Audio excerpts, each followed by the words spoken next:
चलो अभी scooty start करते हैं। अभी मैंने इसको अपनी ऐप से कनेक्ट किया जो कि सुजुकी कनेक्ट ऐप है, राइड कनेक्ट ऐप। और अभी मैंने फ़िलहाल इसमें इसको स्टार्ट करने के लिए जस्ट ब्रेक, कोई भी एक ब्रेक दबा के एक्सीलेटर, चलो स्टार्ट करते हैं। तो सस्पेंशन को चेक कर रहा हूँ, सस्पेंशन जो कि आगे इसमें टेलीस्कोपिक सस्पेंशन है और पीछे मोनोशॉक सस्पेंशन है। तो अभी पीछे मेरे साथ भाई बैठे हुए हैं और तो थोड़ा गड्ढे में चल के देखते हैं। गड्ढे में थोड़ा सा फील हुआ, मुझे ज़्यादा फील नहीं हुआ।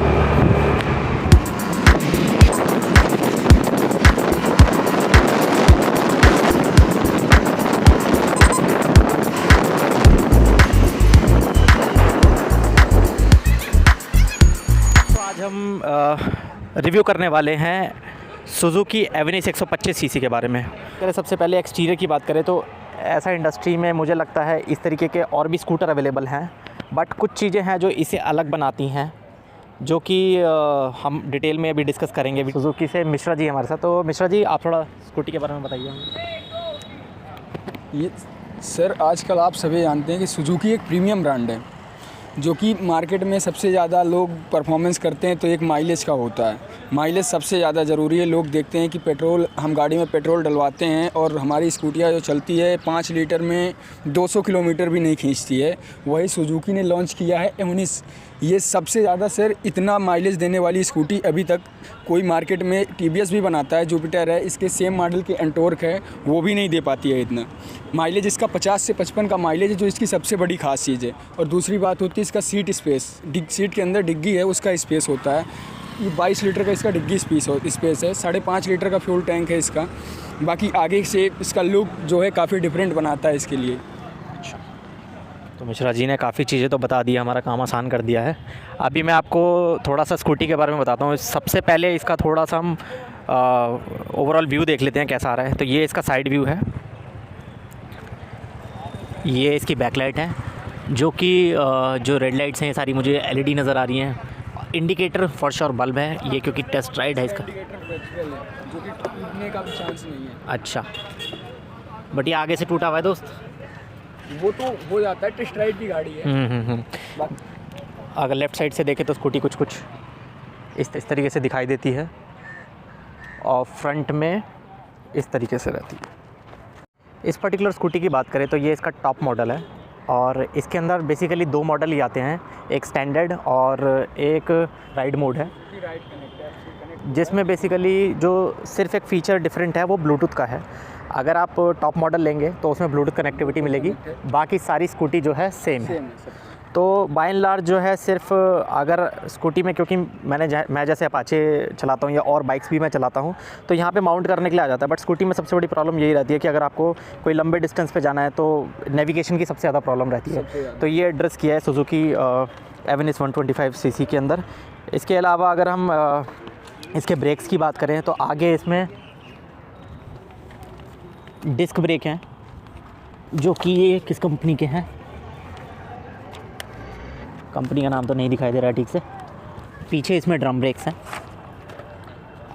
और just like any other scooty और भी ब्रांड्स में इंटीग्रेटेड ब्रेकिंग सिस्टम आता है। इसमें इसको कॉम्बी ब्रेकिंग सिस्टम बोलते हैं, जिसमें अगर आप आगे वाला ब्रेक लगाएंगे तो पीछे वाला ब्रेक भी साथ में काम करेगा। 80% ये काम करता है, 20% वो काम करता है। अगर इसके सस्पेंशन की बात करें तो इसमें आगे है टेलीस्कोपिक सस्पेंशन और पीछे हैं स्विंग आर्म यानी मोनोशॉक सस्पेंशन। इसका फ़ायदा आपको ये है कि जस्ट लाइक कि अगर इसमें 2 सस्पेंशन हो तो कई बार क्या होता है कि बैलेंसिंग करने में स्कूटी को प्रॉब्लम होती है, अगर लेफ़्ट राइट थोड़ा सा अनइवन सरफेस है। तो इसमें आपका जो है काफ़ी अच्छा आपको मिल जाता है। बट इसका डिसएडवांटेज अगर हम देखें तो अगर ज़रा से ज़्यादा वेट जितना स्कूटी नहीं उठा सकती, अगर वो होगा तो इसमें प्रॉब्लम भी आ सकती है। इसके अलावा अगर हम इसके टायर्स की बात करें तो आगे जो टायर है वो है 90-90-12, यानी कि करीब करीब 9 इंच और 12 इंच का इसकी आगे का टायर है। और पीछे का टायर जो है पीछे का टायर है दोस्त 10 इंच का, 90-110, यानी कि पीछे थोड़ा सा चौड़ाई में ज़्यादा है। ये इसके अलावा ये 5 कलर्स में आती हैं और 2 मोड्स में आती है, जैसा कि हमने बताया आपको। इसके अलावा इसमें आगे एक DRL है और जो कि जलती रहती है। इसको बंद करने का ऑप्शन है क्या? नहीं, ये ऑन टाइम है, इसका एक और है जो जल जाएगा। अच्छा, ये भी बिना इंजन स्टार्ट किए जल सकता है। ये बिना इंजन स्टार्ट किए जल सकता है। ग्रेट। इसके अलावा अगर मैं इसकी परफॉर्मेंस की बात करूं तो अभी मैंने इसको चला के देखा तो मुझे चलाने पे तो बहुत मज़ा आया। बाकी इसकी टॉप स्पीड की बात करें तो ये टॉप स्पीड कहाँ तक जा सकती है? ये 110 तक जाती है। 110 तक जाती है।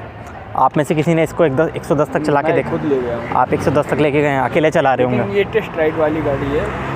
नई गाड़ियाँ जो होती हैं उनकी स्पीड खुलने में टाइम लगता है थोड़ा। वो ऑफ कोर्स वो 100 तक जाती है नई गाड़ी। 100 तक चली जाएगी। अगर इस सर्विस करा लेंगे एक दो तो हाँ। 110 तक भी जा सकती है। अगर इसकी माइलेज की बात करें तो कितना माइलेज दे देती होगी? माइलेज ये 50 से 55 का माइलेज देती है। 50 से 55 का माइलेज दे देती है। 64 कंपनी क्लेम करती है, जो कस्टमर रिव्यू आता है वो 50 से 55 का है। 50 से 55 का आ जाता है। तो बहुत ही बेहतरीन माइलेज है। इसकी फ्यूल कैपेसिटी की बात करें तो ये करीब 5.5 लीटर का टैंक है। और अगर इसकी 50 की माइलेज भी मान लेता है तो एक फुल टैंक कराने पे आप 250 किलोमीटर तो जा सकते हैं। यानी कि अप्रॉक्सीमेटली आप दिल्ली से स्टार्ट करेंगे तो ऋषिकेश तो पहुंच ही जाएंगे। और इसमें रिज़र्व अप्रॉक्सीमेटली 1.5 लीटर के आसपास का रिज़र्व है। तो आपको ये भी परवाह करने की ज़रूरत नहीं है कि हमारा एकदम से चलते चलते फ्यूल ख़त्म हो जाएगा। और फ्यूल डिलीवरी का सिस्टम बोले तो फ्यूल इंजेक्शन ही है इसमें, जो कि नॉर्मल आजकल स्टैंडर्ड आ रहा है। इसकी की फंक्शनैलिटीज़ की अगर बात करें तो यहाँ से एक ऑन ऑफ और सीट का है और लॉक का बटन है। तो ये तो ऑफ़ हो गई। इसके अलावा अगर मैं डिक्की खोलना चाहूँ तो यहाँ से डिक्की भी खुल सकती है, जिसमें हम बूट स्पेस देख ही सकते हैं। जैसा कि मिश्रा जी ने बताया कि ये बूट स्पेस अप्रॉक्सीमेटली 22 लीटर का है। तो इसमें फुल साइज़ हेलमेट आ जाता है? आ जाता है फुल साइज़ जैसे मेरा ये वाला हेलमेट है तो क्या ये आ जाएगा? एक बार रख के देखें। वैसे इसमें थोड़ा सा वो लगा हुआ है आगे, इसके कारण हो सकता है बाकी आ जाएगा। चलो ये लगा हुआ है, इसके दिक्कत क्या पीछे नहीं आ पाएगा? ऐसे तो नहीं आएगा। ओके, तो मिश्रा जी कह रहे हैं, हम तो मान लेते हैं इनकी बात। इसके अलावा यहाँ पे कंपनी ने लिखा हुआ है do not put any object on this part. तो यहाँ पे कुछ भी हम स्टोरेज नहीं कर सकते। और इसके अलावा एक्सटर्नल फ्यूल टैंक है। ये वाला जो ग्रैब रेल्स है यहाँ पे इंटीग्रेटेड नहीं है, ये नट से है। तो थोड़ा एडवांटेज ही है, क्योंकि जैसे मैंने अपाचे में एक बार लद्दाख ले जाते वक्त यहाँ पे माउंट कराया था उसका कैरियर, तो वो टूट गया था और वो चेसिस से जुड़ा हुआ था। तो मेरे लिए ज़्यादा खर्चा हो गया। बाकी ये मेरा एक्सपीरियंस है, सबके अपने अपने एक्सपीरियंस है। इसके अलावा कंपनी ने एक बड़ा इंटरेस्टिंग सा फीचर दे रखा है यहाँ पे, पुश शट का, जिसको कंपनी बोलती है कि अगर बच्चा वगैरह कोई से लॉक को बचाना है, मतलब कुछ बच्चे वगैरह इसमें ना डाल दे, तो यहाँ से आप दबा के इसको बंद कर सकते हैं। तो कोई भी, अब इसको खोलेंगे कैसे? वो चाबी के अंदर ही एक प्लास्टिक का दे रखा है, उसे हम इस तरीके से खोल सकते हैं। बट इसमें एक डिसएडवांटेज मुझे ये लगता है कि मान लो चाबी खो गई तो आप सुजुकी की यहाँ जाके ही चाबी बनाओगे, अदरवाइज़ ये प्लास्टिक का मिलना थोड़ा मुश्किल नहीं है?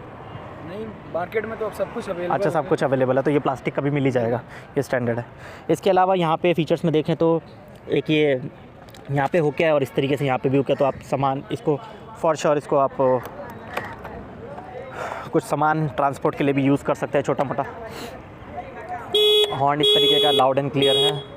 इंडिकेटर की बात करें तो इस तरीके से इंडिकेटर, नॉर्मल बल्ब है और यहाँ पे पुश स्टार्ट है।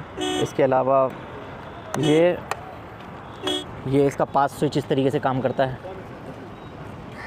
अगर इस स्कूटी के वेट की बात करें तो अप्रॉक्सीमेटली 106 किलो का है, तो काफ़ी अच्छा लाइट वेट स्कूटी है। और इसका इंजन की बात करें तो इंजन ये कॉमन इंजन है जो कि एक्सेस 125 सीसी और बर्गमैन में भी यूज़ होता है।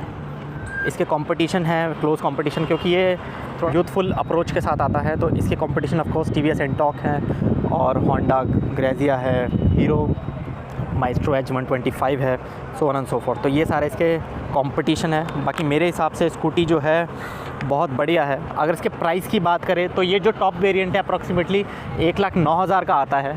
बाकी के कंपटीशन में थोड़ा सा प्राइस ज़्यादा है, बट कंसीडरिंग के सुजुकी की क्वालिटी है प्लस इसकी जो कंपनी क्लेम करती है माइलेज, वो भी बहुत बेहतरीन है। मुझे लगता है कि ये value for money for sure है। और बाकी इसको चलाने में भी मुझे मज़ा आया। इसके छोटे मोटे फीचर्स की तरफ जाएँ तो एक यहाँ पे कंपनी ने चार्जिंग के लिए भी दे रखा है स्पेसिफिकली। तो अगर आप अपना फ़ोन चार्ज करना चाहते हैं तो यहाँ पे अपना फ़ोन रख के यहाँ पे USB कनेक्शन भी है, तो आप चार्ज कर सकते हैं। तो बहुत ही बेसिक फंक्शनैलिटी है, बट बहुत ही यूज़फुल फंक्शनैलिटी है। एक्सटर्नल फ्यूल जो है कंपनी ने दे रखा है। इसमें वाटर लॉकेज की तो प्रॉब्लम है, वाटर यहाँ से पानी जाता हुआ दिख रहा है, वो कहाँ जाएगा? पानी नहीं जाएगा इसमें, यहाँ पे स्पेस दिया हुआ है जो बाहर निकल आएगा नीचे से। वो तो सब बाइक्स में होता है, बाइक हर स्कूटी में होता है, बट प्रॉब्लम होती है, इसमें नहीं आएगी।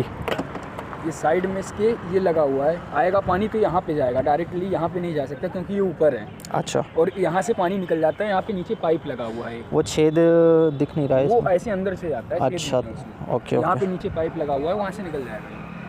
चलो, वी होप कि इसमें प्रॉब्लम नहीं आती है। वैसे तो अभी नॉर्दर्न इंडिया में बारिश का सीज़न शुरू नहीं हुआ है। आई होप कंपनी ने बनाया है तो थोड़ा सोच समझ के बनाया होगा इस चीज़ को। इसके अलावा साइड मिरर कुछ इस तरीके से दिखते हैं, जिसमें व्यू काफ़ी अच्छा आता है, मुझे कहीं कोई प्रॉब्लम नहीं लगी। और स्कूटी चलाने में बहुत दमदार है। साइड में इस तरीके का रिफ्लेक्टर भी है, पीछे भी होगा आई होप। यस, पीछे भी है किस तरीके का रिफ्लेक्टर। सुजुकी की बहुत बड़ी ब्रांडिंग है, एवेनिस की बहुत बड़ी ब्रांडिंग है, जो कि 3D लोगो में है। और मैं आपको दिखाना चाहता हूँ इसके मीटर कंसोल के बारे में। और इसको जैसे हम स्टार्ट करते हैं तो सबसे पहले यहाँ पे लिखा आता है वेलकम योर नेम, और यहाँ पे फ़ोन लिखा आता है और tick mark, which means this is connected with my phone. इसके अलावा देखें तो यहाँ पे नेटवर्क है, ब्लूटूथ है और बैटरी है। ये मेरे फ़ोन से रिलेटेड है। इसके अलावा टाइम है, स्पीड है, ओडोमीटर है, ट्रिप मीटर है और फ्यूल के बारे में बताता है। इसमें और एक सिक्योरिटी फ़ीचर है which I want to share with you. वैसे तो आजकल जनरली ये सभी स्कूटीज़ में मिलता है, तो एक स्टैंडर्ड हो गया है। तो अगर यहाँ पे इसका साइड स्टैंड अगर लगा हुआ है तो ये स्कूटी स्टार्ट नहीं होगी, जिसका मैं आपको डेमो देना चाहता हूँ। अभी जैसे इसमें साइड स्टैंड लगा हुआ है तो इसका नॉर्मली स्टार्ट करके देखते हैं, तो क्या ये स्टार्ट होती है? ये नहीं स्टार्ट हुई। इसका साइड स्टैंड हटा के अगर मैं इसको स्टार्ट करता हूँ तो ये स्टार्ट हो गई, और वापस अगर मैं इसका साइड स्टैंड लगाऊँ तो इंजन ऑफ हो जाता है। तो ये बहुत इंपॉर्टेंट फ़ीचर है जो कि इसकी सेफ्टी को और एनहेंस करता है। इसके अलावा फाइनली इसका एग्जॉस्ट नोट सुन लेते हैं।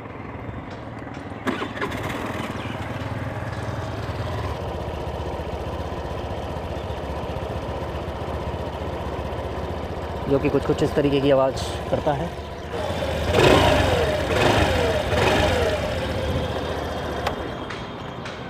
ओवरऑल ये स्कूटी मुझे बहुत पसंद आई। आपको कैसी लगी ये स्कूटी हमें कमेंट बॉक्स में कमेंट करके ज़रूर बताना। And I want to thank Shri Shakti Suzuki as well for providing me this wonderful scooter for review, and from their team Mishra ji, thank you so much for all the information. बाकी आपको कैसी लगी scooty हमें comment करके ज़रूर बताना। Till then, tata, bye bye, मिलते हैं अगली वीडियो में।